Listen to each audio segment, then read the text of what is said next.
Welcome to Xiao Universe. Don't forget to subscribe, like and share this video with your friends. The quiet hum of their apartment, usually a canvas for their shared peace, vibrated with an unfamiliar tension. Xiao Zhan sat across from Wang Yibo, a stack of blueprints on the low table between them. These weren't just architectural plans. They were the meticulously drafted blueprints for their proposed sanctuary, a secluded haven where they could fully explore their reality-bending abilities, far from the world's prying eyes. It was Zhan's dream, a future he had poured his soul into, believing it was their next, inevitable step. "It's perfect, Yibo," Zhan said, his voice soft, filled with a vibrant, almost palpable hope that radiated from him like a warm light. "We could finally be free. Just us. Our world, our way." He looked at Yibo, his eyes shining with boundless optimism. "So, what do you say? Are we building it?" Wang Yibo looked at the blueprints, then at Zhan, his face a mask of careful neutrality. His echo syndrome, usually a muted thrum, began to pulse with a discordant rhythm, picking up the frantic anxiety that suddenly coursed through his own veins. He felt the weight of Zhan's hope, pure and overwhelming, pressing down on him. This was a dream, yes, but to Yibo, it felt like a cage, a final, irreversible step into a reality he wasn't sure he could fully embrace, away from the life he'd fought so hard to normalize. "No," Yibo said, his voice low, firm, the single word cutting through the hopeful air like a razor. The world shattered. But it wasn't a violent explosion. It was a profound, agonizing implosion. For Xiao Zhan, the vibrant hope that had filled the room crumbled into 1,000 shimmering fragments of disbelief, each shard of light reflecting a twisted, grotesque version of Yibo's face, etched with cold refusal. The blueprints on the table didn't just sit there. They visibly withered, their crisp lines blurring, their vibrant colors leaching away, turning into brittle ancient parchment that crumbled to dust at a mere glance.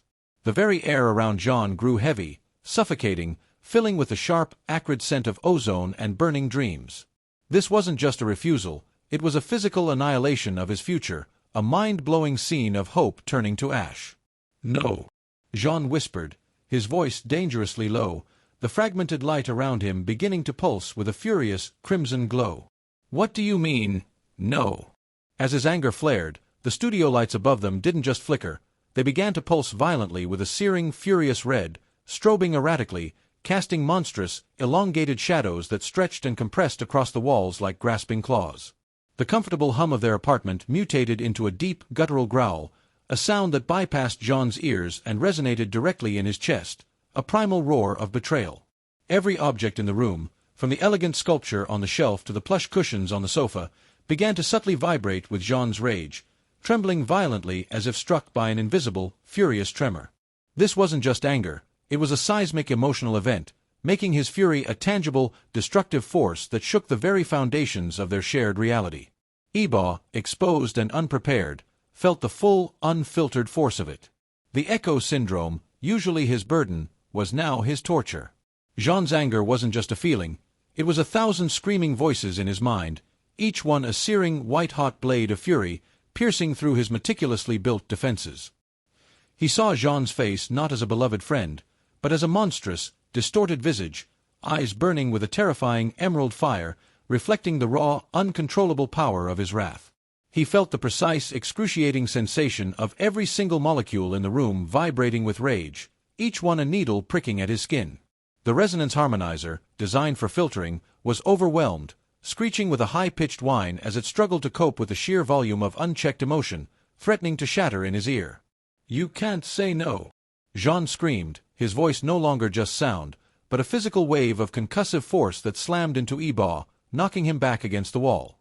The wall behind Yibo didn't just take the impact, it rippled, its solid plaster momentarily turning into a shimmering, transparent surface that revealed glimpses of a desolate, barren landscape beyond, a future devoid of shared dreams, a mind-blowing vision of the emptiness Zhan now felt.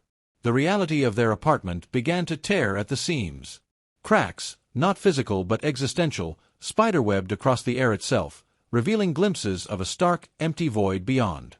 The floor beneath them didn't just shake, it began to literally split apart, not into concrete chunks, but into vast, gaping chasms that pulsed with an inky, consuming blackness. The furniture slid silently into these voids, disappearing without a sound, swallowed by the nothingness. Their home, their sanctuary, was being annihilated, reflecting the profound, irreparable breach in Zhan's trust and his vision for their future.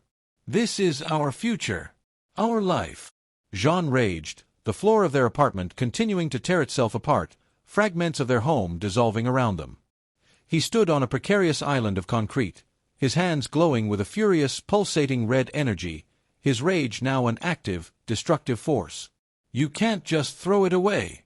You can't just shatter it." Yibo, overwhelmed, stumbled to the edge of a newly opened chasm, narrowly avoiding falling into the void where their sofa once stood. He looked at Zhan, his eyes wide with a mixture of terror and dawning realization. The power, Zhan's power, uncontrolled by his own echo syndrome, was raw, devastating. His usual stoicism fractured, revealing a profound fear.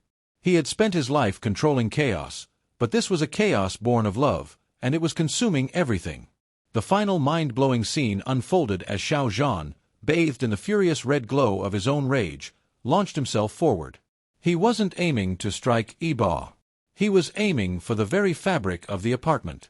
His hands, crackling with energy, slammed against the shimmering, distorting wall of their living room. The impact didn't create a physical hole.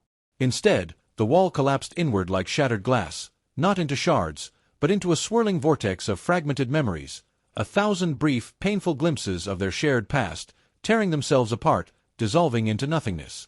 The laughter, the quiet touches, the shared dreams, all ripping themselves to pieces in a furious, silent scream of broken promises. The apartment was gone, replaced by a swirling maelstrom of destruction, reflecting the complete and utter devastation of Zhan's heart. Yibo stood amidst the chaos, breathless, his echo syndrome screaming, watching their world implode. The no had been a single word, but its fallout was a universe annihilated. Stay tuned to Yibo Zhan Universe for updates, exclusive breakdowns, and emotional reactions as the story unfolds. Don't forget to like, comment, and subscribe, because this miracle might just be real. The swirling vortex of annihilated memories had settled into a terrifying stillness. Wang Yibo stood on a fragment of what was once their living room floor, a small island of concrete floating in a boundless, inky void. The furious red energy of Xiao Zhan's rage was gone, replaced by a profound, suffocating silence. The air, once thick with betrayal, was now thin and cold, a vacuum of emotion. Yibo looked around, seeing the shattered remnants of their life, a fragment of a photograph, a single, broken teacup, a whisper of a shared laugh that dissolved into nothingness.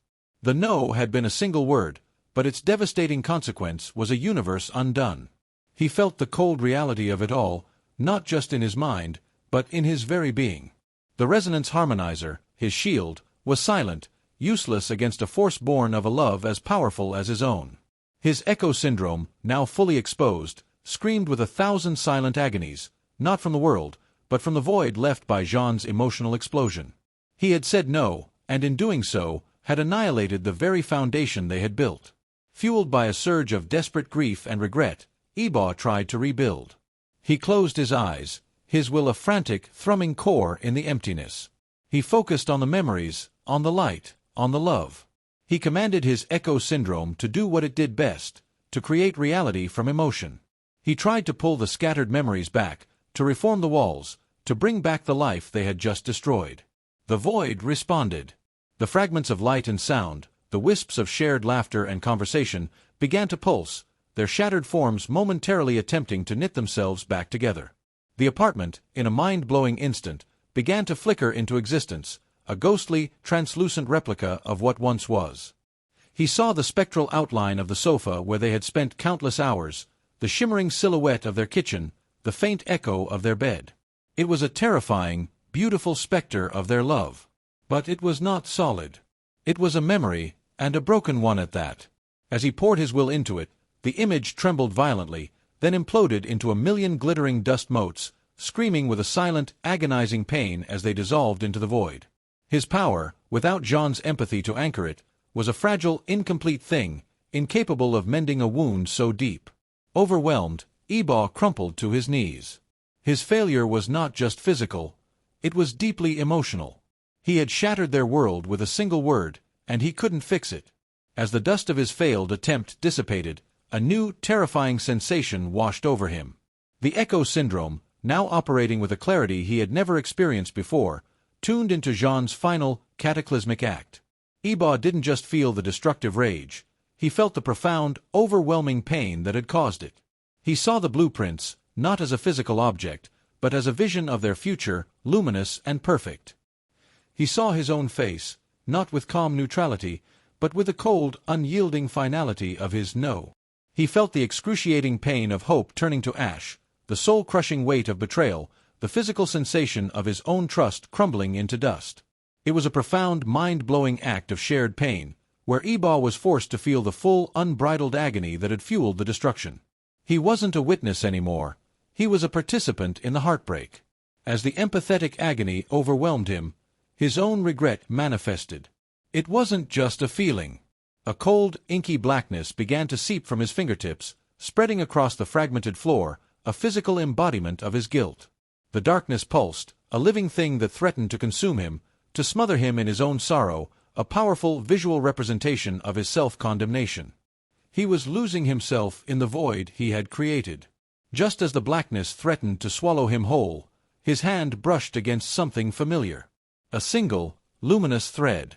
It was faint, distant, but it was there, hovering just beyond the darkness. It was Zhan's essence, a sliver of his soul that had not dissolved, shattered but not extinguished. It was the last remnant of their shared bond, a desperate beacon of a love that was too powerful to be completely destroyed. With a new, desperate surge of will, Yibo focused everything he had on that single thread of light. He wasn't trying to rebuild. He wasn't trying to fix anything. He was simply trying to connect. He poured every ounce of his regret, his shame, his boundless love, into the harmonizer, forcing it to project a single raw, honest plea. Zhan, he thought, the word echoing not just in the void, but in the distant thread of light. I'm sorry. I'm so sorry. The blackness on the ground didn't vanish, but it stopped spreading. The void around them didn't disappear, but the destructive silence was replaced by a gentle, sorrowful hum, the sound of a universe mourning a loss, but not forgetting. And the faint, distant thread of Zhan's light, in a silent, heartbreaking gesture, pulsed once, a beautiful, fragile beacon in the emptiness.